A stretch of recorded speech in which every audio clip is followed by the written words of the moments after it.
Hello दोस्तों, हाल ही के हुए टोक्यो पैरालंपिक्स में भारतीय खिलाड़ियों ने काफी अच्छा प्रदर्शन किया और सारे रिकॉर्ड्स ब्रेक करते हुए टोटल 19 मेडल्स जीते, जिसमें 5 गोल्ड शामिल है। तो वही टोक्यो ओलंपिक्स में भारतीय खिलाड़ियों ने टोटल 7 मेडल्स जीते थे, जिसमें 1 गोल्ड शामिल था। फिर भी ओलंपियंस को ज्यादा रिकॉग्निशन मिला पैरालंपियंस की अपेक्षा। जैसे कि ओलंपिक्स के जैवलिन थ्रो में गोल्ड मेडल जीतने वाले नीरज चोपड़ा ओवरनाइट स्टार बन गए, तो दूसरी ओर पैरालंपिक्स के सेम गेम में सेम मेडल जीतने के बावजूद भी सुमीत एंटिल को उतना रिकॉग्निशन नहीं मिला, या फिर देवेंद्र झाझारिया जिन्होंने सिल्वर मेडल जीता, उन्हें भी उतनी पब्लिक अटेंशन नहीं मिली। हालांकि नीरज चोपड़ा ने भी अपील करा कि पैरालंपियंस को भी राइट अटेंशन मिले, लेकिन ये हुआ नहीं। तो दोस्तों, इसके पीछे की वजह क्या है कि सेम मेडल के लिए एक नॉर्मल एथलीट को ज्यादा रिकॉग्निशन मिलता है, तो वही एक विकलांग खिलाड़ी जो कि इनफैक्ट ज्यादा मेहनत करता है और ज्यादा पैसे भी खर्च करते हैं, जैसे कि ट्रेनिंग, ट्रैवलिंग, कोचेस, इक्विपमेंट और इनफैक्ट उनके इंजरीज होने के चांसेस भी ज्यादा होते हैं, फिर भी इन्हें इतना रिकॉग्निशन नहीं मिलता है। तो दोस्तों, सोच के देखिए कि अंतर्राष्ट्रीय खिलाड़ियों के साथ अगर इस तरह से व्यवहार किया जाता है, तो एक आम विकलांग नागरिक के साथ कैसा व्यवहार किया जाता होगा और उन्हें हमारे समाज में किस तरह के और चैलेंजेस फेस करने पड़ते हैं और उनके मुश्किलों को आसान करने के लिए हमारी गवर्नमेंट ने क्या क्या स्टेप्स लिए हैं, इन सब के बारे में आज के इस वीडियो में हम जानेंगे। तो चलिए शुरू करते हैं। 2011 सेंसस के अनुसार हमारे देश में 2.2% यानी लगभग 3 करोड़ लोग विकलांग हैं। तो वहीं वर्ल्ड बैंक की रिपोर्ट के अनुसार हमारे देश में 4 से 8 करोड़ लोग डिसेबल्ड हैं। और दोस्तों, ये बहुत आम सी बात है कि जब हमारे देश की आबादी 135 करोड़ की है, तो उसमें से 4 से 8 करोड़ लोग विकलांग तो होंगे ही। फिर भी ऑफिशियल आंकड़े इतने कम हैं, जिसके खिलाफ कई बार एक्टिविस्ट के द्वारा आवाज भी उठाया गया है। विकलांग जनों के द्वारा फेस किए जाने वाले चैलेंजेस की बात करें तो सबसे मेजर चैलेंज है पब्लिक इंफ्रास्ट्रक्चर उनके लिए एक्सेसिबल नहीं है, जैसे कि बसेस हो गए, ट्रेन हो गए या बड़े पब्लिक ऑफिसेस हो गए, उन्हें विकलांग जनों की जरूरत के अनुसार अनुकूलित बनाया ही नहीं गया। इसलिए दोस्तों, प्रॉब्लम उनकी डिसेबिलिटी नहीं बल्कि हमारे देश की इंफ्रास्ट्रक्चरल डिसेबिलिटी है। अगर विकलांगों के कैपेबिलिटी के अनुसार प्रॉपर इंफ्रास्ट्रक्चर बनाकर उनके डिसेबिलिटी को नलिफाई कर दिया जाए, तो वो भी अपना काम खुद कर पाएंगे और उन्हें किसी के ऊपर डिपेंडेंट नहीं रहना पड़ेगा, बल्कि वो हमारे देश की इकोनॉमी में कंट्रीब्यूट भी कर पाएंगे। हालांकि इस समस्या का समाधान करने के लिए मोदी सरकार ने 2015 में एक्सेसिबल इंडिया कैंपेन चलाया था, जिसके तहत ज्यादातर पब्लिक इंफ्रास्ट्रक्चर को विकलांगों के लिए एक्सेसिबल बनाने की बात हुई थी। कि जेने चालवानी क्षमता न हो एना माटे आ मकान में कई व्यवस्था खरी के नहीं। रेलवे पहला पण दौड़ती थी, पण रेलवे में एवो केम विचार न कर्यो आपणे कि कोई दिव्यांग जन होय, कोईने ट्राइसिकल लईने जवुं होय तो एना माटे डब्बामां कईक व्यवस्था जोईए। આપણે સુગમ્ય ભારત એક અભિયાન ચલાવ્યું અને જ્યારે સરકારમાં બેઠેલા લોકોમાં સંવેદનાઓ પડી હોય, પ્રત્યેક ઘટના પ્રત્યે જાગૃતતા હોય।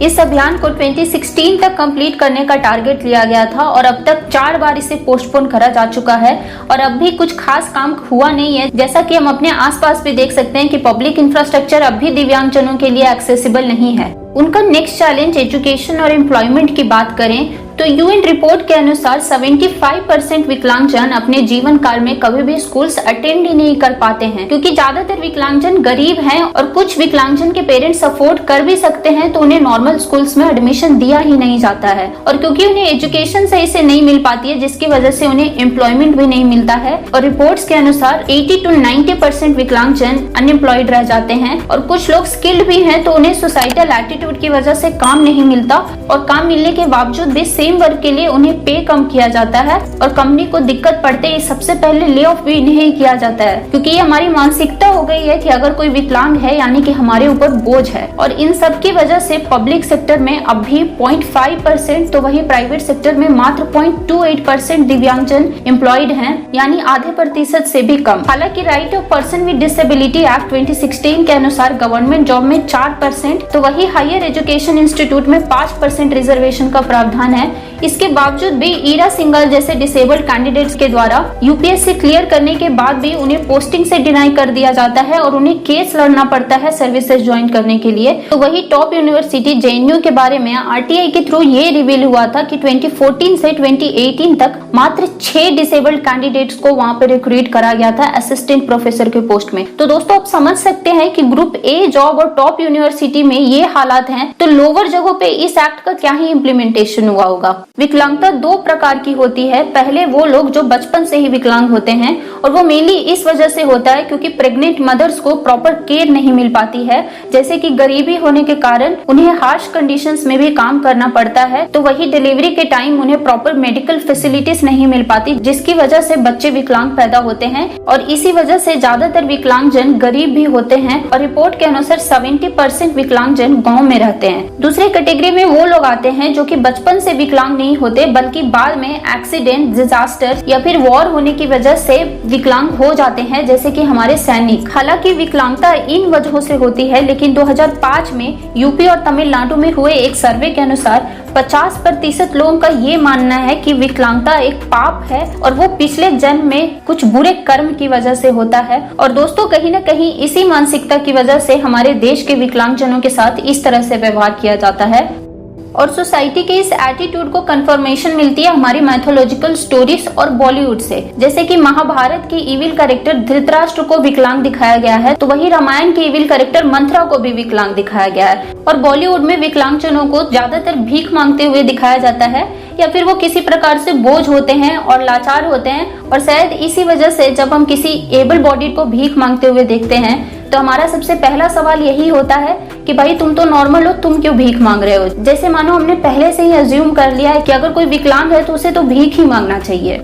जबकि हमारे सोसाइटी में कुछ ऐसे विकलांग भी हैं जिन्होंने एक मिसाल कायम किया है, जैसे कि सुधा चंद्रन, जिनका एक पैर नहीं होने के बावजूद भी एक आइकॉनिक क्लासिकल डांसर होने के साथ साथ एक एक्ट्रेस भी हैं। तो वही अरुणिमा सिन्हा जो पहली महिला हैं जो पैर नहीं होने के बावजूद भी हिमालय क्लाइंब कर गयी। तो वही रविंद्र जैन जो कि ब्लाइंड होने के बावजूद भी हर घर में बजने वाले रामायण के म्यूजिक कंपोजर हैं। तो वही वाराणसी में कैफेबिलिटी रेस्टोरेंट है जिसमें सिर्फ विकलांगजनों को एम्प्लॉय करा गया है और उसकी रेटिंग्स 4.4 है। और गुजरात की माइक्रोसाइन ई प्रोडक्ट कंपनी जिसमें 60% विकलांगजनों को एम्प्लॉय करा गया है और वो प्रॉफिट मेकिंग कंपनी है, लेकिन इन लोगों को बॉलीवुड इंडस्ट्री में कभी नहीं दिखाया जाता।